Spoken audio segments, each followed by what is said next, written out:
తూర్పు కాపు విద్యార్థులకు ఓబీసీ సర్టిఫికేట్ల విషయంలో నష్టం జరుగుతుందని మంత్రి కొండపల్లి శ్రీనివాస్ నాయుడు అన్నారు.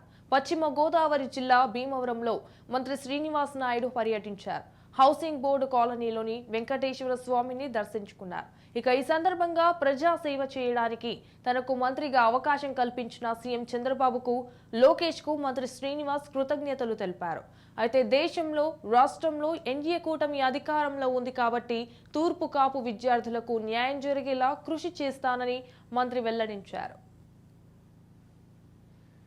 అంటే 3 జిల్లాల్లో బీసీగా పరిగణన చేసుకొని ఈ మిగతా జిల్లాల్లో బీసీ కింద పరిగణన చేసుకోకపోవడం అంటే జనరల్ కేటగిరీలో అంటే సెంట్రల్ గవర్నమెంట్ ఓబీసీలో పరిగణన లేకపోవడం చాలా బాధాకరం. చాలా మంది విద్యార్థులు నష్టపోతున్నారు. వాటికి ఏ రకంగా అయితే పరిష్కారం రావాలో ఈరోజు తెలుగుదేశం, బీజేపీ ఏదైతే కలయిక ఉందో, జనసేన 3 పార్టీలు కలయిక ఉందో, ఈ ఎన్డీఏ కూటమి రాష్ట్రంలోని దేశంలో ఉందో, ఇప్పుడు ఖచ్చితంగా ఈ గవర్నమెంట్ లో ఖచ్చితంగా మనం ఈ తూర్పు కాపుకి న్యాయం చేసే విధంగా నేను పూర్తి స్థాయిలో కసరత్తు చేస్తానని